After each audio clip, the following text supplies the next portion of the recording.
We'll have Miss Amy here. Excellent settlement company. She has been in the real estate industry for about 14 years. Is that correct?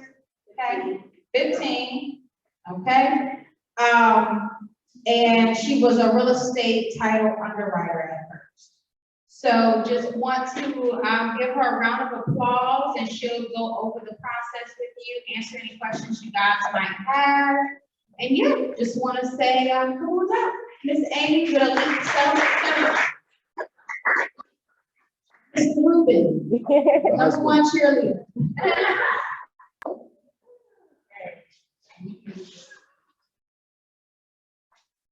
Thank you everyone for having us here. We appreciate the opportunity to come and speak to you guys about our settlement agency. I just want to give you guys a brief background of who we are. This is Amy, that's the Rossa. My background is former police officer industry. I opened up some homes through Department of Behavioral Health, and my wife and I had this wonderful idea since she's worked for us for 12 years. Yeah, 12 years before she left. And we were like, hey, we can do this thing on our own, why not take advantage of the stuff that's stored in that brain? So, of course, I was very supportive of that idea. Now she's kind of like, it's extremely busy. But we went ahead and proceeded, and we got this thing going. And we've been operating now for about a year and a month. But we've been quite busy since we opened up, which is a blessing.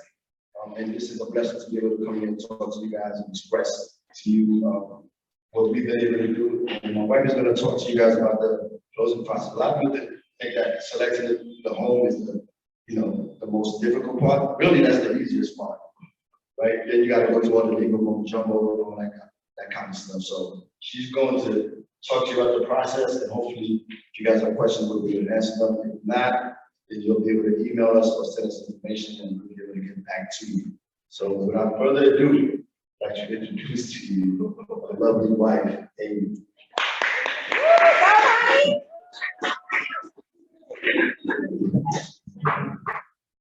How's everyone doing? I'm tired. It's been a long closing day. How many real estate agents are in the room? How many investors are in this room? Okay, so we got a lot of investors. Then who is everyone else that didn't raise their hand? Any other backgrounds here? I'm on my media. Okay. Oh, okay. That was funny. So everybody is either a real estate agent or a real estate investor in this room. Yes? Okay. All right. So as Ruben said, and as I was introduced, I have been in the real estate industry for 15 years this month.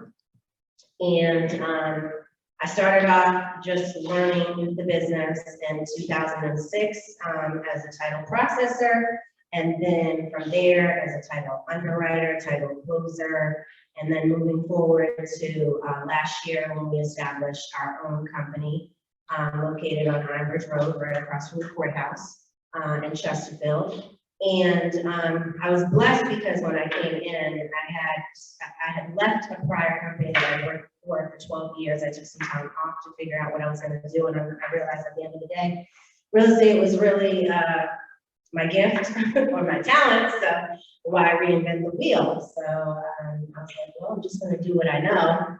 And so we've been open and operational now for 13 months, and I was blessed to know a lot of people in on the investment side, on the real estate agent side, and on the lender side. So business for us was kind of easy when we opened up, and we've had a successful year. And I'm just really here tonight. I'm sure many of you being in the real estate industry already know what the closing process is and how it works, but sometimes what happens as a real estate settlement agent is I have all these expectations that are put on us to clear properties that, that have, clouds, what I call over them. So they are not free and clear. There's some title issues going on, and there's some things that need to be resolved.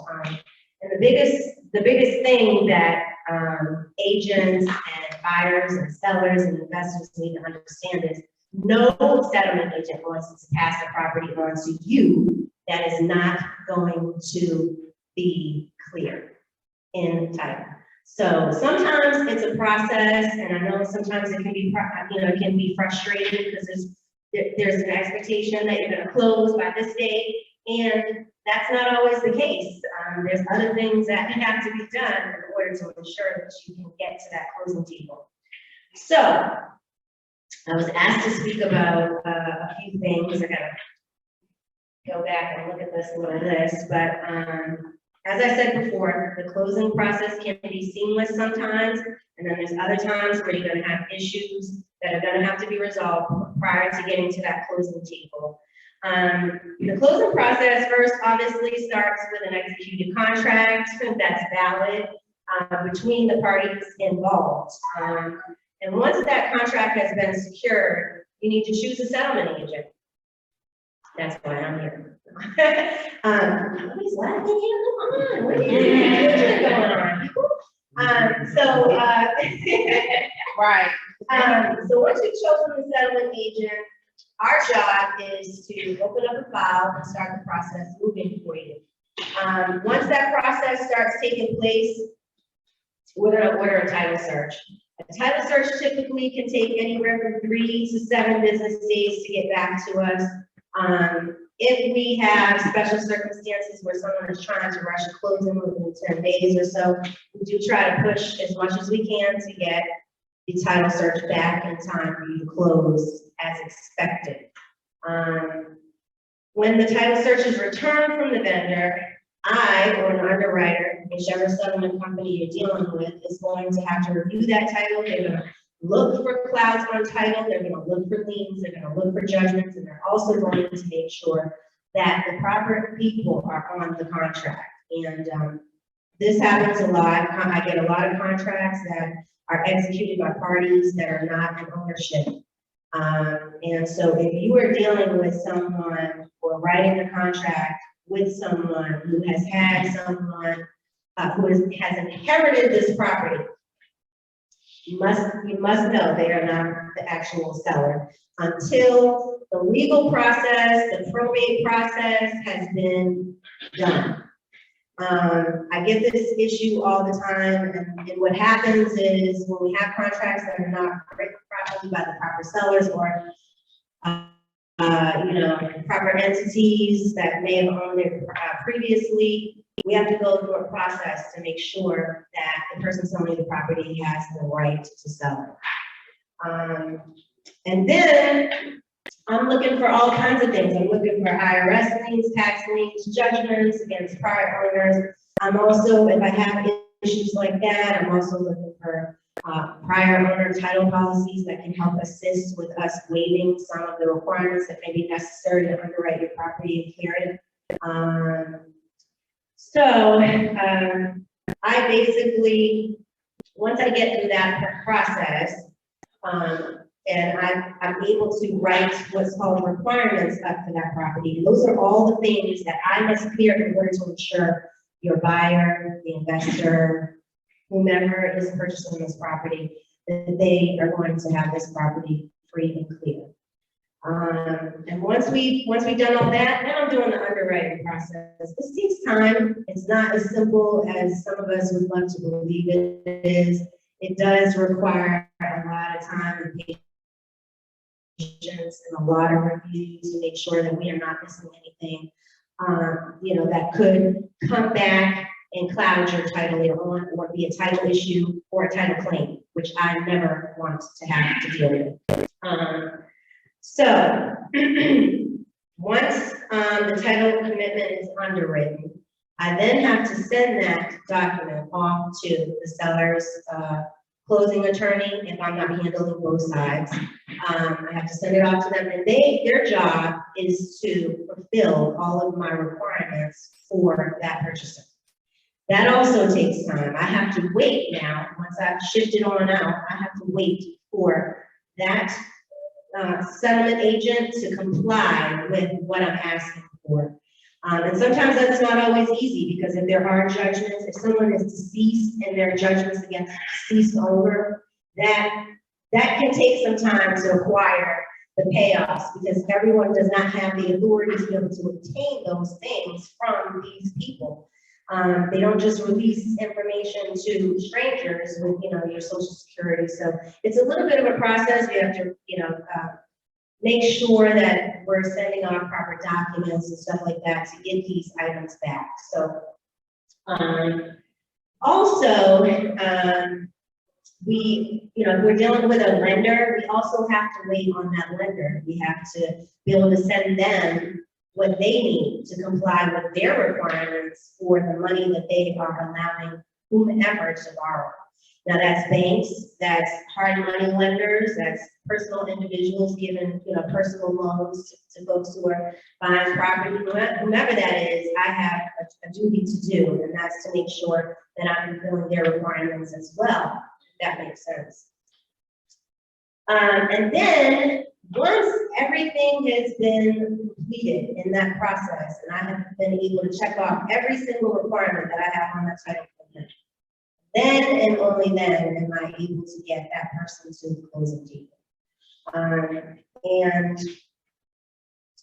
What I find, because I'm dealing with a lot of investors, obviously, and what I find is that the biggest issues we have is that we are buying properties that ownership is not clear, ownership is not a record. So if you are writing a contract and someone tells you their mother died, their brother died, or whomever has passed away that owned this property, the first question you should be asking them is, have you filed, was there a will? And have you filed and recorded that will with the probate department in the area in which the property is located? And has a list of heirs, the proper list of heirs, which can show genealogy in the chain of title been recorded. If we don't have those documents and you send a contract, and that's to any settlement agent, that settlement agent immediately, once that title search comes back and those names don't match on that contract and on that title, on that deed that's on the title, that's what they're going to be asking for. And so we got to understand that now that seller has to go do all this stuff before we can even underwrite it, because we have to be able to put the correct party on that title commitment in order to even order a deed. So I purposely and intentionally wait to do title commitments until the title search comes back, because then we find ourselves just reworking something over and over again until we get it straight. So if you're into investing and you are new at it, I would definitely recommend that you make sure, and you can easily go to the county records as well before you sign that contract, and you can pull up your property and see who's on the current deed of ownership. So that when you write the contract, you are aware of who is the owner and who is supposed to be selling it, right? Okay, moving right along. So we're getting past the title commitment. We get to the, I've established, I think, some title issues that you may come against. Judgments and credit debts and liens and unreleased deeds of trust, which those can be the worst headache, because you can't close until that lien is officially off record. And it could be something that, what my prior experiences have been, is that there have been hard money loans not released once they're paid off. There have been mortgages on record that have been sold to multiple companies, one after the other, and there might be 20 They might be 10, 15 years old. And even though, well, most mortgages don't expire for the 30 years. So if the property's been transferred in between there, you can't always get in contact with these people, with these lenders, because they're no longer in business. So it is, that process right there can take up to 30 days. 30 to 90 days actually to track them down and be able to get a lien release on it. So you know right then and there, your property closing is going to be halted until it's clear. Also,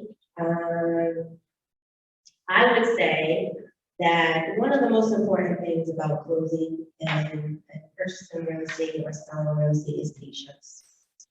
Because you want to have faith in the person that you're utilizing to close on your property, that they are doing everything possible to make sure that you receive a free, clear title. And that, again, that's not always an easy process, and it's not a 1, 2, 3 step, and it's not a 20-minute thing. Sometimes it can really postpone your closing, but patience is the most important thing to have. When you're signing or sending contracts rather to any closer, you should have right off the bat all the contact information for that person to be able to contact the seller, the seller's closing agent, who they're going to be using, real estate agents that may be involved, because all of these things play a very vital point to the closing. And sometimes you can get down to the last minute and find out, well, someone has an admin fee, or there is a real estate agent, but there was no contract showing that there were agents or brokers involved. And those things all need to be on a closing statement, so it's important. Gathering the information is very, very important. It's very vital to the closing process as well. And then, let's see, what else do I have on here to talk about? Legal things, I think I went over what all the legal things can be, and all the legal issues that you might run into. Again, unreleased deeds of trust, deceased sellers or owners of the real estate, no wills in place. And I can't stress that enough, how important it is if you're out here and you're purchasing and buying real estate. Please, please, please, please, please get a will done. Because if you don't have one, you're leaving a big, huge headache for the people in your family behind it. Because they just don't just come into ownership unless your deeds say, joint tenancy with the right of survivorship. That means the other party on the deed, if there's more than one and they're not married, those folks get your piece, right?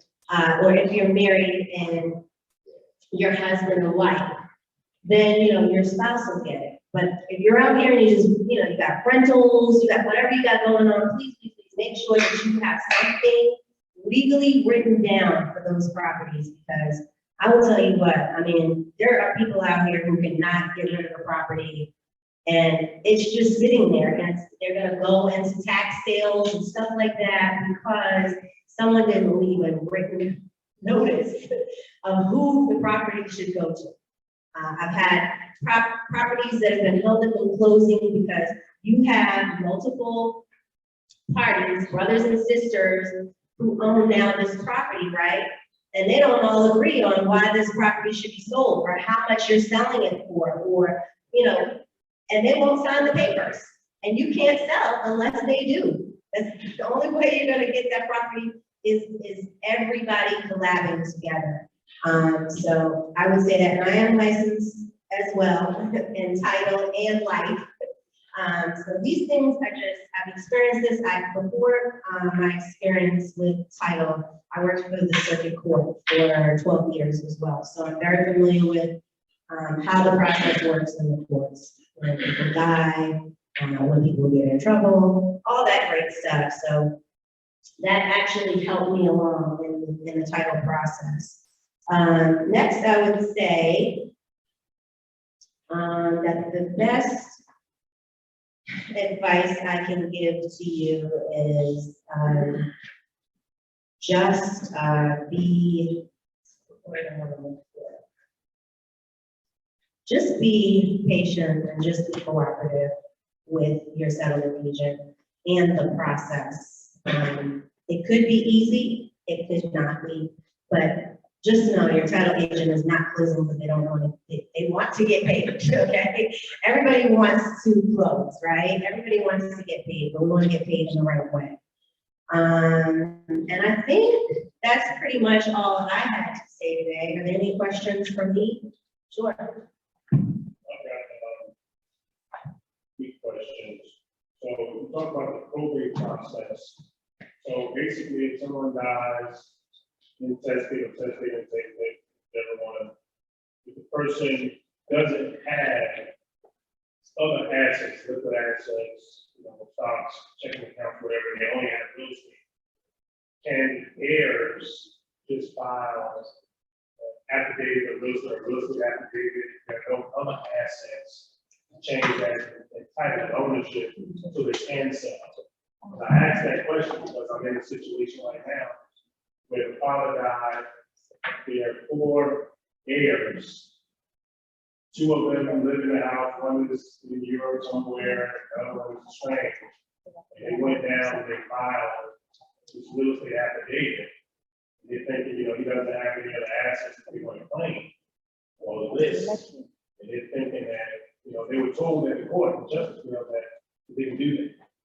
You can file a real estate affidavit, but just know, once that comes back in a title search, there are also other requirements that come behind it. So a real estate affidavit does not resolve any title requirements when you're underwriting property. What it does is it opens the door for us to require additional things. So for instance, dad dies, he has 4 kids. All 4 kids are gonna have to sign, right? If all 4 kids don't want to sign, one person can go down there and qualify so that everybody does not have to, right? And it doesn't have to be other things involved. There's real estate involved. So that is a thing, right? Then what happens is because that person died, they file that real estate affidavit, they file a list of heirs which shows genealogy, because how do we know that that's all the kids? We don't know if the person had children outside of wedlock. There are kids just floating around. That's really important when you're dealing with selling real estate, because if anybody pops back up later on, it's a title issue, right? So your title underwriter is going to require that a list of heirs be filed possibly. They're also going to ask for 2 disinterested party affidavits, meaning somebody who has known the deceased individual for more than 20 years and can attest to in front of a notary that they have known this individual for that amount of time and that these are the only kids that they ever had, right? They're also going to require a death certificate.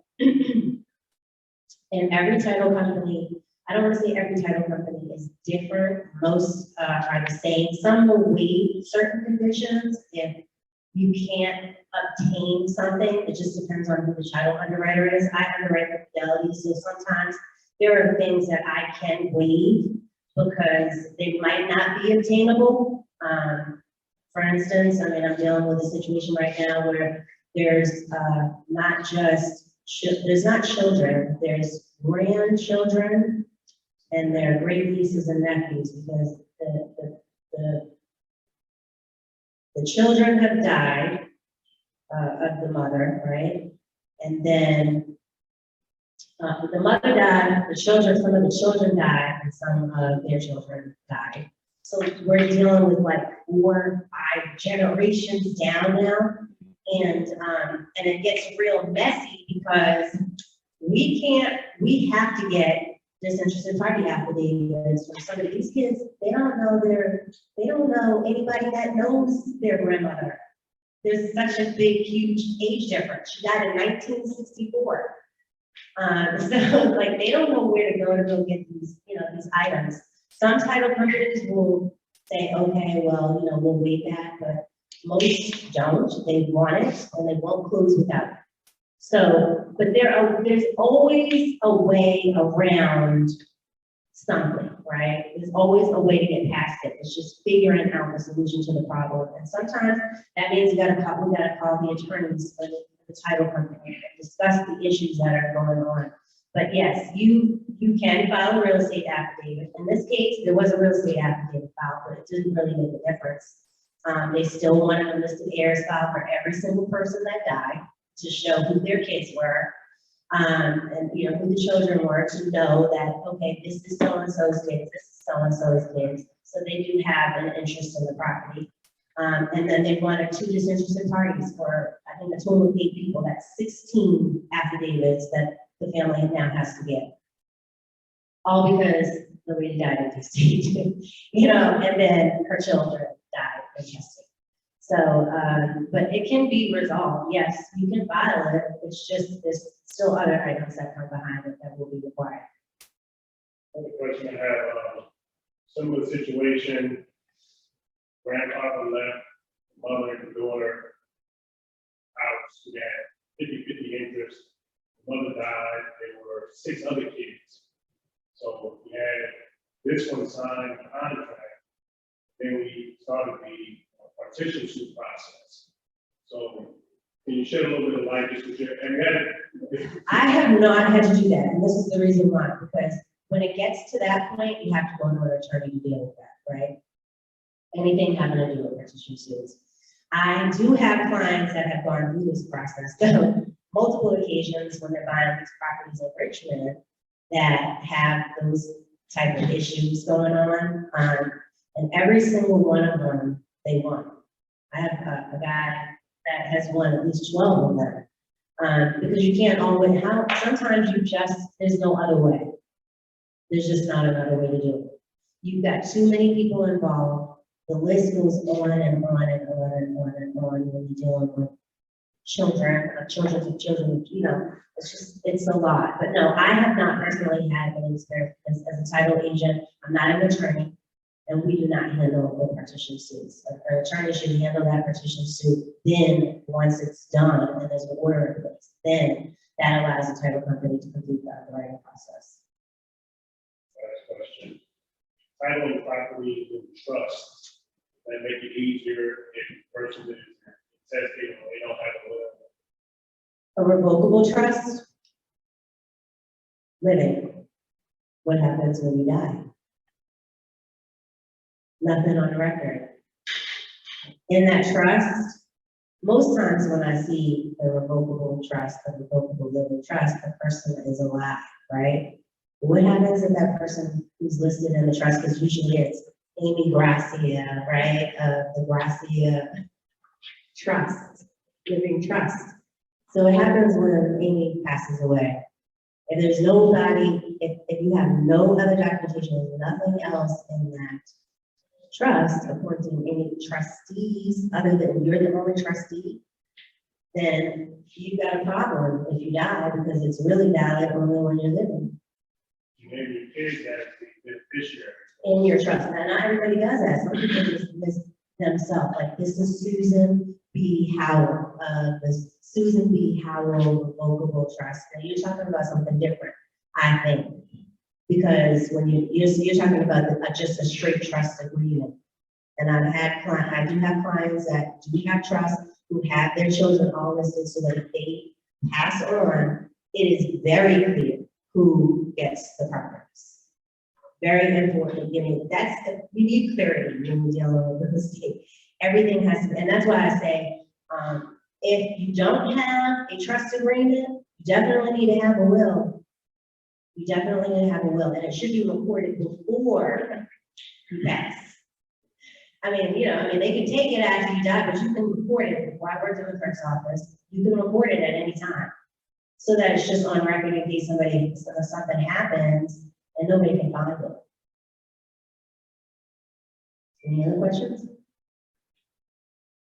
So, when title companies are not backed up, we have to review our, but if they're not backed up by an attorney, would you recommend people to have that outlet of the attorney, like have the identification property? So in Virginia, you do not have to be an attorney to do real estate closings. You can be a settlement agent. You go through the same process to get a license. The only difference is they have Virginia State Bar, so they can do deeds.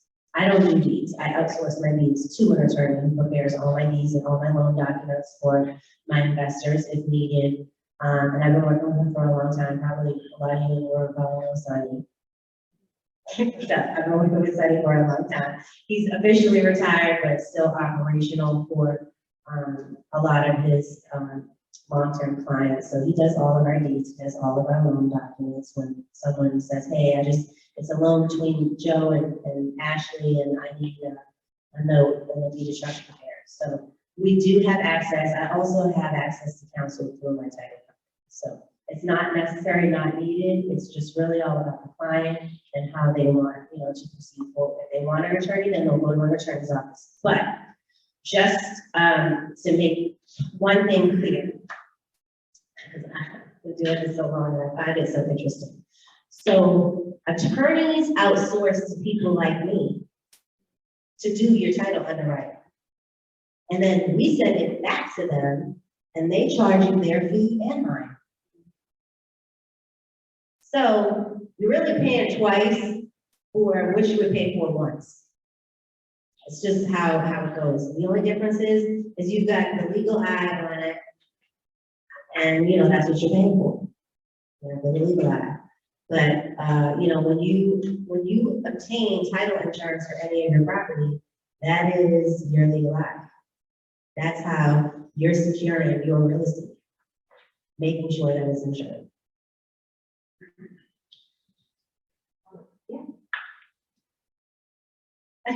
So, similar to this situation, what if you have a situation where, or not similar, but you have a situation where you have like boyfriend, girlfriend, or fiance. They're married, or they have a child. You have the child who is at least 6 years old, is fine, and it's something legally fine, you have to the household. Your suggestion. Okay, so that child has a guardian, right? The mother, but they are, the county is the enrichment, City, they're basically saying that we have to file some petition, some executive, something. You have to go through, it's a civil order that has to be acquired for the child. So I'm gonna say, sometimes I'm gonna say it's not conservatorship, because conservatorship also, let me put this out here. If you have any seller that does not have the mental capacity to sign any documents, so they are here, and someone's gonna be saying, I'm gonna sign for them, I have power of attorney. You cannot sign any deed, any documents for the sale of the property with a power of attorney for somebody who is incapacitated. You have to have conservatorship in order to do that. That means like if they've got Down syndrome, if they have Alzheimer's, things of that nature, they don't really know what they're signing and they can't legally sign it. So just throwing that out there, but yeah, the mom was never on the deed. She was never. So only her fiance who passed away was on the deed. So his son gets it, and yes, that she's gonna have to go to circuit court, civil division, probate division. They're gonna tell her exactly what she needs to do, what they require, but she's gonna get an order just, for him to have that property, or keep paying on it. I don't know if there's any loans or anything. Is she living in it? Well, she goes to Okay, so is she trying to sell it? she's trying to sell it, and it's a big situation that she's back for the Yeah, I mean, that's his sole heir. That's funny. I only dealt with that one time. And I don't recall what exactly it was called, but she's the legal parent for him. I'm really only certain that it's just a simple order that needs to be entered by a judge, allowing her to sign for the child because he's underage. But that's a pretty good question for me to be able to answer, to find the answer to, though, what it actually is called. What about the fiance's parents? Huh? The fiance would it go back up the line? No, it should go, it goes, how it works is it goes, you die, it passes on to your spouse, if you're married, right?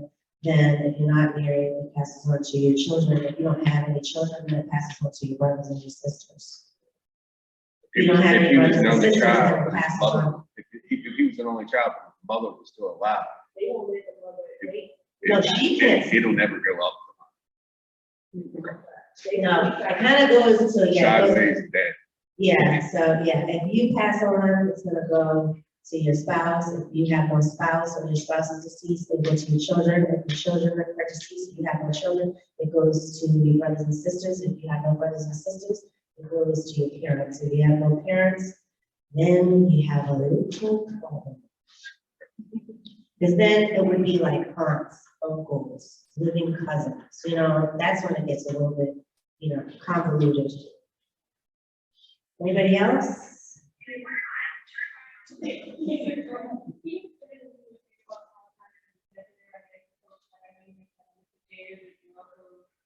if there's like, in this case, I said, there's probably like, I just had a property to last week, right? And it had 8 heirs on it. Some of them were spouses of deceased sons, so she had like 5 sons. And then I think, all but one is living. So then it goes down to his children. One of the children have Down syndrome, he can't sign. So, but there is conservatorship. And then what was happening is I was waiting for weeks for one person to send me back an affidavit, right? And all the affidavit, what I did is I thought the easiest way to do this, instead of having all these parties to sign the deed and sign individual seller docs and have to split proceeds up 8 ways, right? I figured the easiest way was going to be to have one person go to the courthouse and qualify. Then only that one person has to sign everything. And then that one person can distribute the money, right? So, with the qualification, sometimes if you know that you've got a situation where there's no will on record, there's a list of heirs, in this case there was, already filed. If you don't want to wait 20,000 years to get all that straightened out, you know what I'm saying? And then here's the other kicker to the past. When there's heirs, we have to run all those heirs for judgments. If a judgment comes back for any one of them, we have, now the process is, the brakes are on, we have to get the judgments ordered, we have to get, chaos. So if you find that there's one person in the group that's clean, and doesn't have all those issues, that's the best person to go qualify, and so that they can sign, because if there's anything else on those other folks, it's not going. So what happens is everybody has to sign, they all have to waive their executiveship rights. So there's a little form that's on the county, Chesterfield County Circuit Court, the main court's website, and it is a waiver of qualification, and you can print it off and have all the parties, sign, each sign their own. And it just says, we don't want to be appointed. We appoint Joe to be the executor. We don't want that job. And they get it signed and notarized, and then when Joe goes to qualify, because he has to make an appointment with probate to do so, he'll bring all those waivers in there with him. And that'll show everybody that's on the list of heirs that was recorded, signed it. Makes it easier.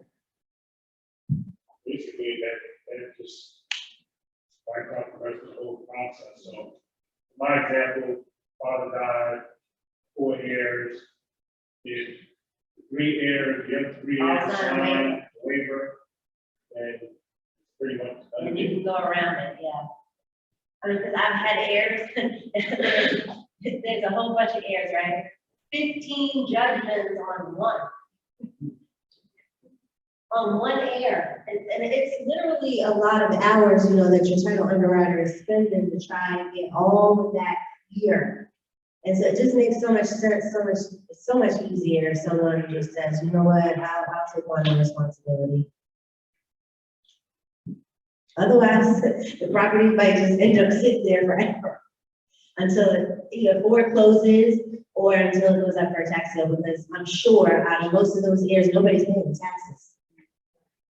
Because no, everybody's like, well, we don't own it yet, you know, it's hard, we got interest in it, but we're not owners, or we don't live in it, you know, so, so that becomes an issue too.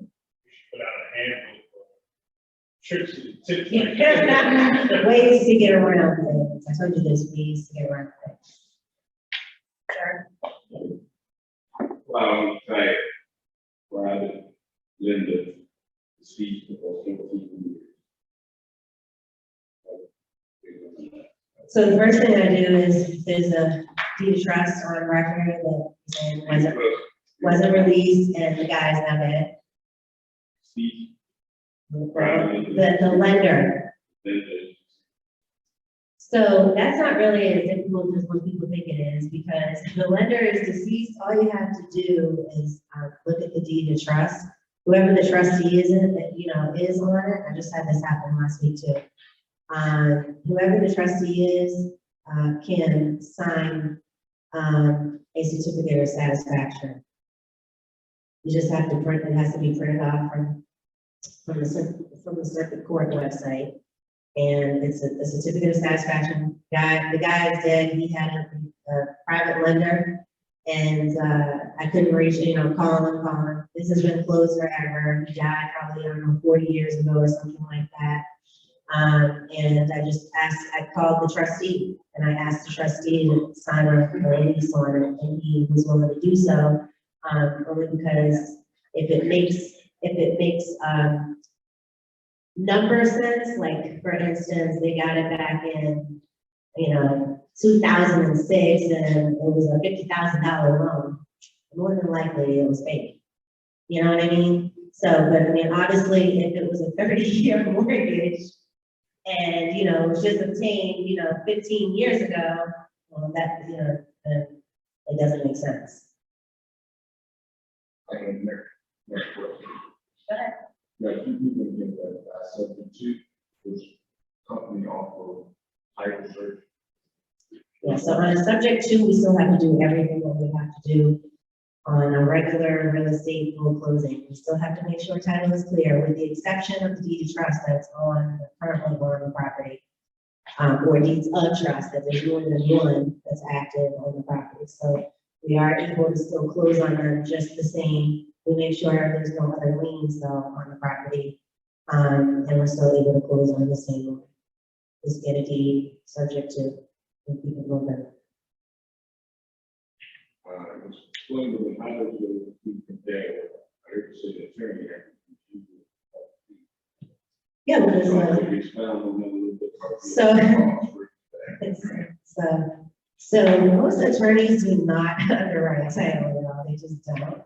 So they have companies like us who they send it to, that they work with, that they will contract with, to do the underwriting process, and then they send it back to them. I'm nothing against using an attorney, obviously, but our fees are not obviously as high as an attorney because we're not attorneys. So my fee, I'm looking at fees that are $895 for a seller side. I'm looking at fees that are $695 settlement fee, for an attorney, $700. It's ranging between almost, 700 to 900 that I'm seeing every day come in from attorneys that I work with, on the other side of the transaction. So my fees are not that high. We charge a $475 settlement fee, which is a big difference. And we try to stay, we're not shorting ourselves because we make our money, but we definitely try to stay competitive out here to make sure that, we can compete with the other companies and their fees. And I think our fees are reasonable. I actually pulled my fees from my prior company that I used to work with, and I just increased them a little bit because, with the changing times and everything, title searchers are charging way more money now for title searches and things like that. So we have to kind of compensate for those third-party vendors too. But yeah, we are pretty competitive. Title insurance, just so you know, never changes. because those fees are set by the Bureau of Insurance. So no matter where you go, depending on your purchase price, you're gonna pay, that's always gonna be the same. That title insurance for a lender or for a purchaser, owner's title insurance is going to be the same because they're regulated. We don't regulate those.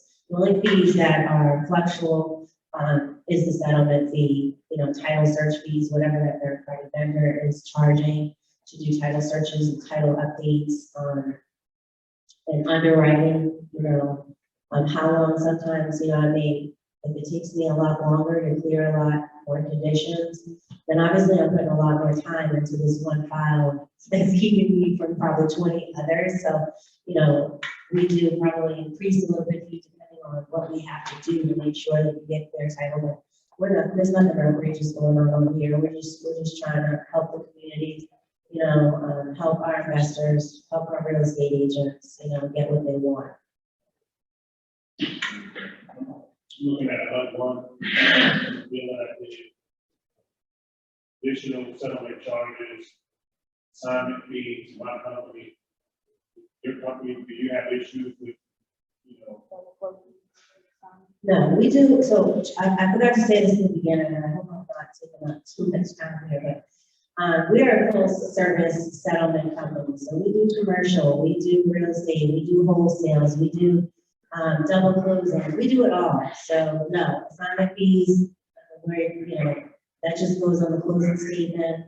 The person you're assigning it to is going to pay what they gotta pay, and you're gonna get your money. Anybody else before I take a seat? Quick question. You mentioned that you could have wills after you pass. How does that work? So if you have a will in your house, you want to keep it obviously in a safe place where someone knows where it is so that they can record it after you pass. But most times these wills are getting recorded after somebody dies because somebody has a hold of it, But I'm saying you don't have to wait. How do you verify? How do you verify? Yeah, but how do you know that someone didn't just slap something together real quick to make sure that they got Okay, it? so when you record a will, when someone dies, let's say you have a will that's on record in the court. When somebody says, oh, okay, I'm the heir to this property, I'm listed in the will, when we do a title search, that will is associated to any real estate that you own in your name, right? We also have to get a copy, and it tells who filed it, by the way. So when you go to the courthouse to file it, it's probated, and they show who probated. So not just, Joe Schmo, Amy can't just go in there with your will and record it if you're alive. When they go in there to record it after you're deceased, they have to bring a death certificate with them. And then another question. So for a situation where you have two folks on the deed that passed away, most likely intestate, do you have an idea of how long it might take for that process to get the potential sole heir to be able to sign all the documentation so that she'll be one of them? You mean how long the probate process takes? Yeah, is that usually about a year or very quickly? It depends on the courts. I mean, one in Portsmouth has taken 30 days or longer to get an appointment. Just depends on as we know, right, after COVID, nobody's really working that much. So people are in the office like they used to be in the office. You can't get appointments. It might be one person working probate, but it used to be 3 people, just depending on where the location of the court is. So really all that's driven by, that's what I'm saying, if you get a contract, and you're getting ready to write this contract, right? And you go to the property record and you see this is not the owner, when you pull up that property, the first question you need to ask is, how do you own this property? Because the property card says that Julie owns it, and your name is Joanne, so, and then she's gonna tell you the story. Oh, well, I got it from, my mom or my auntie, whoever, right? And then the next question is there anything on record recorded in the county or city clerk's office that shows that you can sell this property? And then You know, I mean, Seth knows, I mean, we go through this all the time, right? I'm like, okay, well, we got, it's on that. Oh, and then we gotta go through the process of trying to, now the contract's signed, right? These people think they're gonna close in 30 days. Not really, probably not. It's probably gonna take a little bit longer than that. And then we have to go through the process of saying, hey, they gotta file this in. Is there a will on record? I need a copy of so-and-so's death certificate. These are all important things to know. And you can actually, when you're writing the contract, get that knowledge up front, so that when you send it to the settlement agent, they already kind of know what they're reading on, or what they're looking for, or what needs to be done. Like if you were to call me and say, hey, you know, her grandmother died, she's the only living heir, the first thing I'm gonna say is there a will? Is there a list of heirs? Okay, well, we know we need to get that. Oh, by the way, it's already a death certificate. So, you know, it kind of just helps get things moving for you, you know, so that you're on track and the wheel is at least moving before the process, you know, before the title search is back, before, or even maybe before you find out you can't even buy it. You know, so it just, that all helps. Good questions to ask. I just wanted to throw out there that we transitioned over, and I know with my company for sure that I use wheat settlements exclusively. Thank you. So, and I do all kinds of creative things from sub twos to double closes to wholesales to private money and hard money and conventional loans, the whole 9 yards.